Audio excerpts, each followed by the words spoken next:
एकच ध्यास महाकवी कालिदास. महाकवी कालिदास कवी कट्ट्यातर्फे आज संक्रांत सणानिमित्त धुळे शहरात महाकवी कालिदास कवी कट्टा साहित्य मंडळ धुळेतर्फे भव्य कवी संमेलन आज घेण्यात आले. सदर कवी संमेलन कवी लेखक अशोक बागुल यांच्या निवासस्थानी कवी संमेलन घेण्यात आले. या कार्यक्रमाच्या अध्यक्षस्थानी जयश्री शहा यांनी भूषविले, तर विजयचंद्र जाधव, राधेश्याम वर्मा, हुसेन गुरुजी, संजय शर्मा हे प्रमुख पाहुणे म्हणून उपस्थित होते. या कार्यक्रमात चाळीसगाव येथील हास्यकवी रमेश पोद्दार, चौधरी मॅडम, चौधरी निर्मला पवार आदी उपस्थित होते. निवेदिका तथा कवयित्री सौ पूनम बेडसे मॅडम आदी मान्यवर कविवर्ग या ठिकाणी उपस्थित होते. कार्यक्रमाच्या सुरुवातीला संस्थापक अध्यक्ष मुरलीधर पांडे यांनी गेल्या महिन्याच्या साहित्यिक घडामोडींचा आढावा घेतला. तदनंतर कार्यक्रमाची सुरुवात झाली.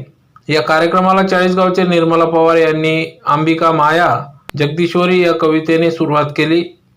प्रकाश चौधरी चाळीसगाव यांनी बासरीवर गायले, तर राजेश सोनार यांनी अंकल कविता सादर केली. तसेच हास्यकवी रमेश पोद्दार यांनी तू तिथं मी, डॉक्टर सचिन चिंगरे यांच्या कलेने आगळीच रंगत आणली.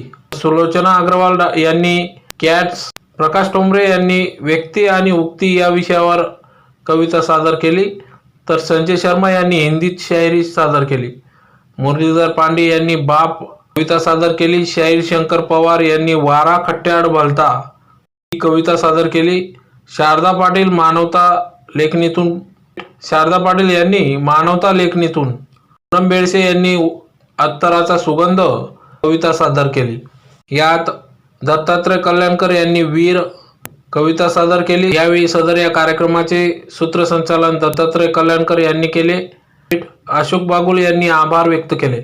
या ठिकाणी अनेक कविवर्ग, लेखक, श्रोतेगण उपस्थित होते. तर या कार्यक्रमाप्रसंगी महाकवी कालिदास कवी कट्टा साहित्य मंडळ धुळेचे अध्यक्ष मुरलीधर पांडे, कवी दत्तात्रय कल्याणकर, अशोक बागुल, रमेश पोद्दार, शेख हुसेन गुरुजी, जयकुमार अग्रवाल, माणिकराव गरड, प्रकाश टोंबरे, प्रकाश चौधरी, सौ जयश्री सिंपी, सौ सुलोचना अग्रवाल, जयश्री शहा, सौ निर्मला गरड पवार, राजेश सोनार, पूनम बेडसे, सौ शारदा पाटील, राधेश्याम वर्मा, डॉक्टर सचिन चिंगरे, निशा अहिरे, रवींद्र पाटील, मुरलीधर पाटील, अनिल पाटील, नाना पाटील आदी सर्व कविवर्ग या ठिकाणी श्रोतेगण उपस्थित होते. वेळ काढून इथं कार्यक्रमाला आले आणि इतके पोद्दार साहेबांनी कविता ऐकली. मी खूपच सुंदर आणि सगळ्यांचं आनंदी वातावरण तयार झालं. तसंच आपले पांडे सर, कल्याणकर आपले जमलेले कवी वेळेत वेळ काढून आले, त्याबद्दल मी सर्वांचा आभारी. महाकवी कालिदास कवी कट्टा साहित्य मंडळ धुळे आणि श्रीमान अशोकजी बागुल यांच्या विद्यमानाने आज श्रीमान अशोकजी बागुल यांच्या घरी मकर संक्रांतीच्या पर्वाचं सूर्याचं आज आता उद्या कर्कवृत्तात पदार्पण होणार आहे. त्याचं निमित्ताने आज आपण महाकवी कालिदास कवी कट्टा साहित्य मंडळ धुळे तर्फे कवी संमेलन आयोजित केलं आहे. तर आजच्या कार्यक्रमास विषय असा आहे की पुष्कळ मागे कार्यक्रम थांबलेले होते, ते परत व्हावे आणि साहित्यिकांमध्ये नवीन कवींना लिहिण्याची, कविता वाचनाची उर्मी मिळावी, त्यासाठी नवकवींना प्रोत्साहन देण्यासाठी आणि साहित्यिक चळवळीला वृद्धिंगत होण्यासाठी सर्व कवींना धुळे शहरातील कोरोना प्रोटोकॉलचं पालन करून कार्यक्रम आयोजित करण्यात आला आहे. आणि या कार्यक्रमात सर्व शहरातील व परिसरातील कवींनी उपस्थिती नोंदवलेली असून आज चाळीसगावहून ज्येष्ठ हास्यकवी रमेशजी पोद्दार आणि आपले प्रकाश चौधरी सर, बासरी वादन करणारे कलाकार, असे पुष्कळ लोकांचा सहयोग मिळालेला आहे. आणि आज फारच सुंदर रीतीने कार्यक्रम होत आहे. ज्या रांगेत उभा असतो तो एक बाप असतो. आपण सदैव पुढे जाण्यासाठी आपल्या पाठीवर कौतुकाची थाप मारत असतो तो आपला एक बाप असतो. मुलांची सोयरीक जुळवण्यासाठी टाचा झिजत असतो तो एक बाप असतो. आपल्या आयुष्याची सोय होण्यासाठी स्वतःचं म्हातारपण विकत असतो. जसं आपली पेन्शन विकून देतो, मुलाची नोकरी लागेल, मुलाचं लग्न करायचंय, घर विकून देतो, ते स्वतःचं म्हातारपण आहे. आधार आहे. तो स्वतःचं म्हातारपण विकत असतो. तो एक बाप असतो. आईचा संसार सुखी ठेवण्यासाठी गावभर दुःख झेलत फिरत असतो. तो एक बाप असतो. झिजणारी आई असते, सर्वांसाठी झिजणारी आई असते, पण तिचा भक्कम आधार असतो. तो एक बाप असतो. म्हातारपणी मुलांकडून उपदेशाचे डोस ऐकत असतो. तो सुद्धा एक बापच असतो. जिवंतपणी महत्वाचा नसतो, पण गेल्यानंतर आपल्याला जो पोरकं करतो तोच आपला बाप असतो. आता जवानीचा प्रश्न त्याच्यामुळे हा शेर मला सादर करा. शूटिंग होती. माझं मन तुझ्याशिवाय कोठेही लागत नाही, आणि एवढी गोष्ट तुला कोणीही सांगत नाही. लाजवी रूप तुझे पुनवेच्या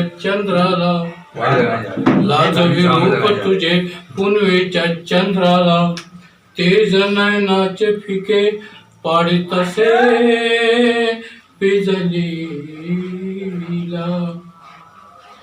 साजने मी तुझे सारे हट्ट पुरवीन, आणि तुला सोनियाच्या पळण्यात झुलवी.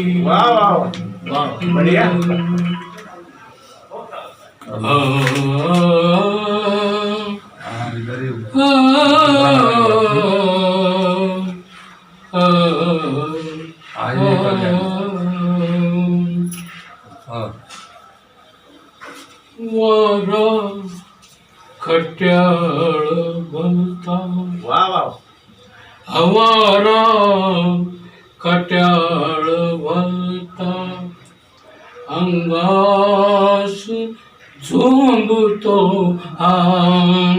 वारा खट्याळ भलता, अंगास झोंबतो मारुनी सुरकांड्या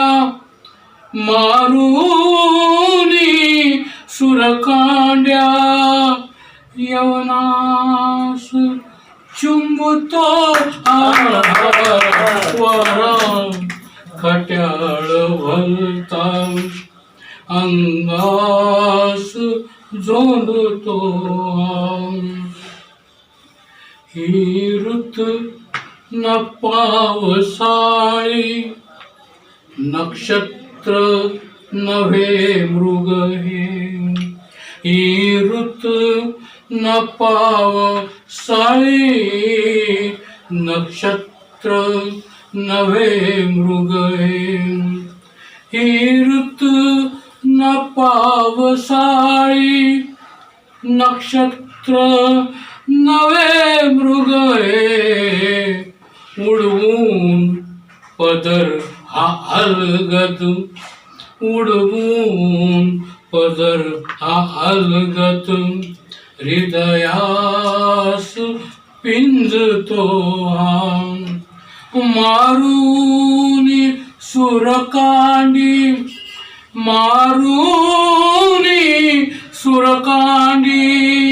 यवनास चुंबतो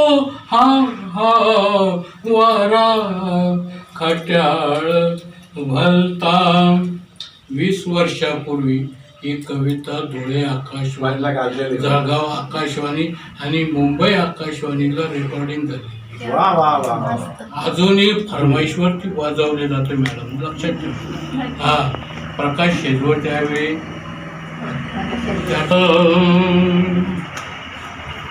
फुल तोडिता पूजे स्तव, डव सोने भिजवून अंग. कल्पना आहे का? डव सोने भिजवी अंग, फुले तोडिता तुझे स्तव दव सुमुने भिजवी अंग भिजल्या कुंतलातून गालावर पिंगतो हा मारुनी मारुनी सुरकांडी यवनास चुंबतो हा वारा कट्याळ बलता मेघाच्या हे पल्याळ आकाशी दिसतो चंद्र मेघाच्या हे पल्याळ आकाशी दिसतो चंद्र मेघाच्या ही पल्याळ आकाशी दिसतो चंद्र वसनाच्या मेघाहार वसनाच्या मेघाहार चंद्रबिंब ढूंढतो हा मारुनी सुरकांडी मारुनी सुरकांडी यवनास चुंबतो वारा कट्याळ बलता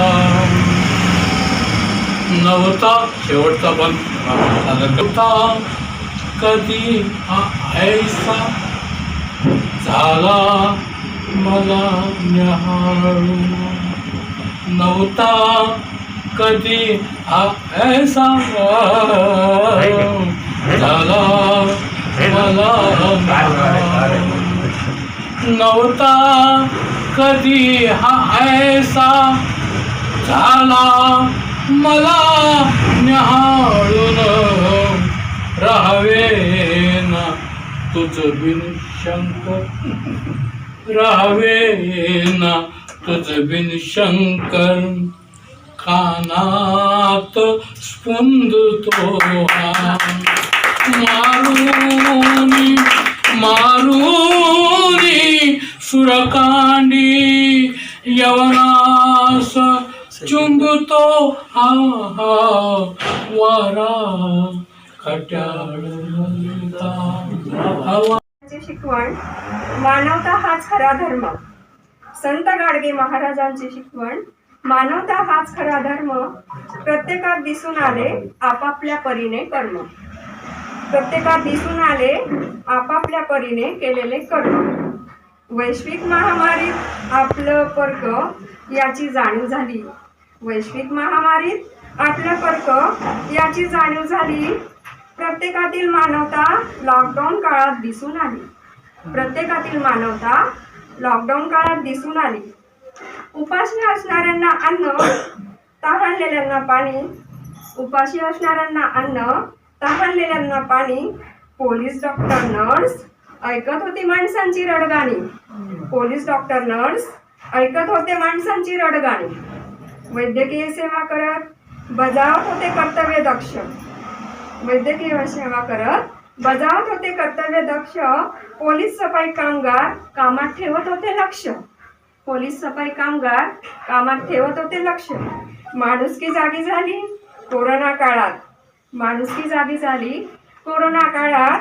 एकमेकांना सहाय्य करत लागले मदत कार्यात. एकमेकांना सहाय्य करत लागले मदत कार्यात.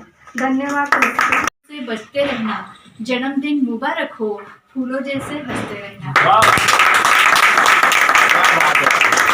सरांना वर्षाच्या प्रत्येक महिन्याला, महिन्याच्या प्रत्येक आठवड्याला, आठवड्याच्या प्रत्येक दिवसाला, दिवसाच्या प्रत्येक तासाला, तासाच्या प्रत्येक मिनिटाला, मिनिटाच्या प्रत्येक सेकंदाला आणि सेकंदाच्या प्रत्येक क्षणाला आम्हा कालिदास कवी कट्ट्याकडून तुम्हाला वाढदिवसाच्या खूप खूप खूप साऱ्या शुभेच्छा सर.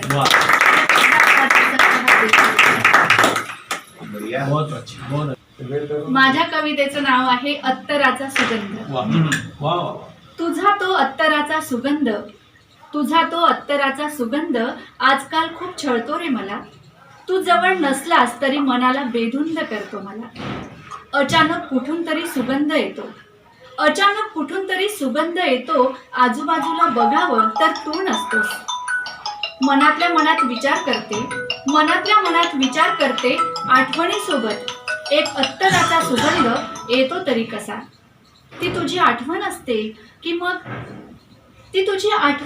की मग अत्तराच्या सुगंधासोबत तू असतोस, कळतच नाही मला या दोघातलं गांभीर्य. पण एक मात्र नक्कीच, तुझ्या त्या भेटीतला सुगंध लक्षात राहिला. सोबत तू नसलास तरी दूरवर स्मरणात राहिला.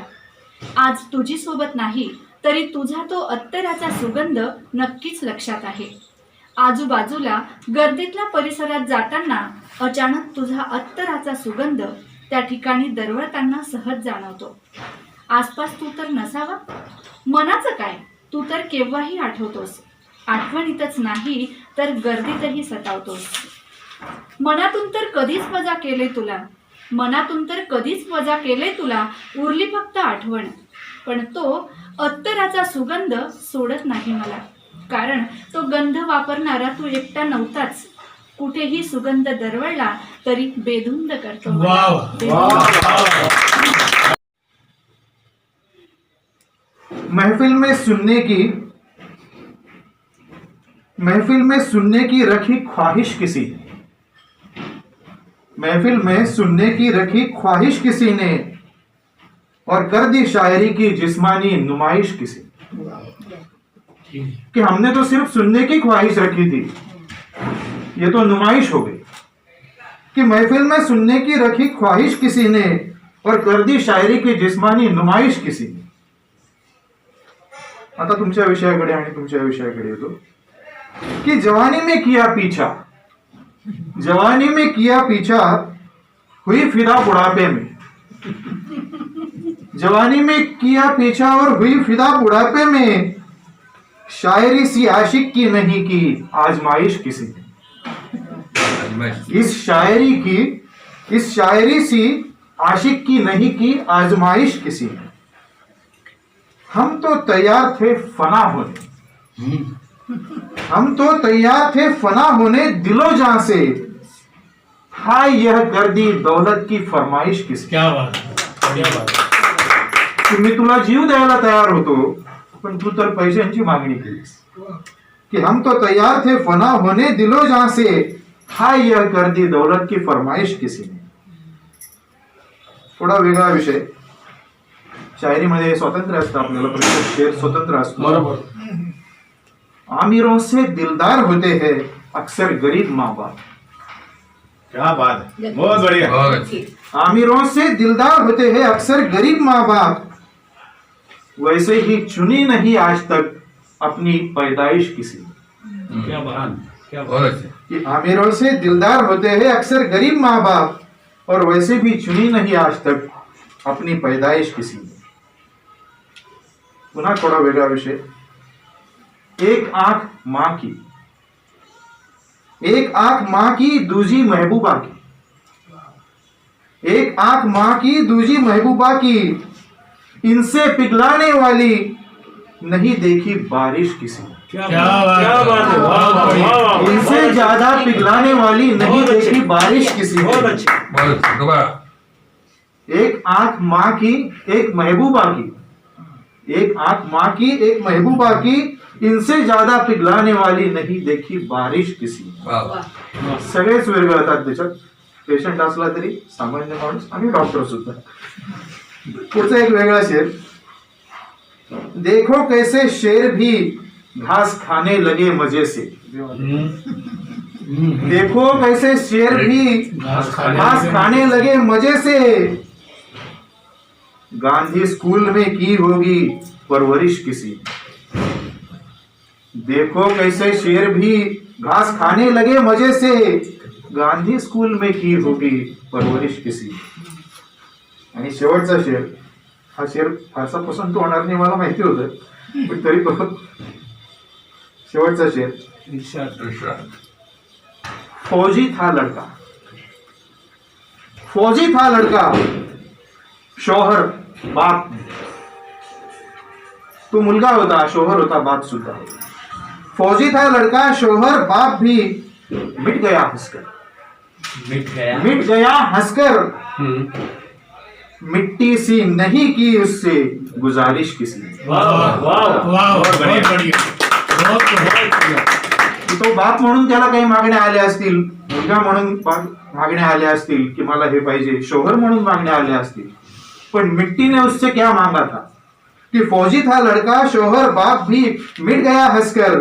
मिट्टी सी नहीं की उससे गुजारिश किसी ने. ओशे मना मना मना नांद सुखमा लाडे तू घर तुना. नांद सुखमा लाडे तू घर तुना.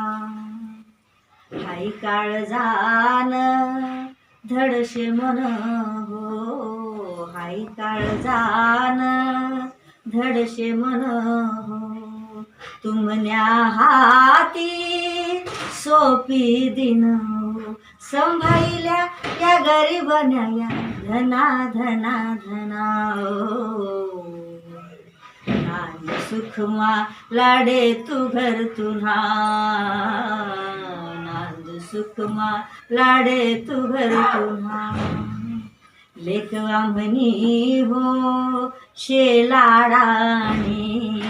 लेक आम्हनी हो शे लाडानी. शे फुलती मनी लाडी. आठवणी न मन माशे खुना खुना खुना हो. नांद सुखमा लाडे तू घर तुना. नांद सुखमा लाडे तू घर तुना. माय पित्याना दोन जीवाना. माय पित्याना दोन जीवाना. आशीर्वाद हाऊशे मना मना मना हो. नांद सुखमा लाडे तू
एका काव्य संग्रहाच्या प्रकाशनाच्या कार्यक्रमात त्यांनी मला ते पुस्तक दिलं, हे वाचा.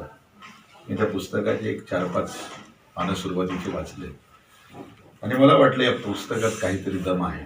बरं, वेळेअभावी मी ते पूर्ण वाचू शकलो नाही. आपल्या देहबोलीने काही माणसं लोकांना कळतात, त्यांच्या निदर्शनास येतात. बागुल साहेबांचा माझा तसा फारसा परिचय कधीच नव्हता, पण हा माणूस खूप सभ्यता चेहऱ्यावर असलेला आणि रस्त्याने सतत पायी चालताना एक 5-7 किलोमीटर रोज फिरायचे ते आणि मीही पायी फिरताना त्यांना बघायचो आणि मला वाटायचं की या माणसाला नमस्कार आपण केला पाहिजे. काही संबंध नाही, परिचय नाही, मला त्यांच्याकडनं काही अपेक्षा नाही, त्यांना तर अजिबात नाही. असं निर्लोभपणे एखाद्यावर प्रेम करावं असे व्यक्तिमत्व ईश्वराच्या कृपेने जन्माला येतात, ही त्याची देणगी असते. आणि त्यापैकी बाबुल साहेब माझ्या आयुष्यात अपरिचित असलेला पण अत्यंत परिचयाचा असलेला असा चेहरा आज आमच्या समोर या ठिकाणी तुमच्या सगळ्यांच्या प्रेमाखातीर. खरं म्हणजे त्यांनी स्वतःचं सत्कार घडून आणला असेल असं मला अजिबात वाटणार नाही. तुमचा आग्रह आहे सगळ्यांचा, आमच्या सर्वांचा. कारण त्यांच्या स्वभावावरून आणि त्यांना लिखाणाची आवड आहे, कवितेची आवड आहे आणि त्यांची प्रकृती बघितल्यानंतर मला नाही वाटत त्यांना 100वा सुद्धा वाढदिवस त्यांचा साजरा होतो.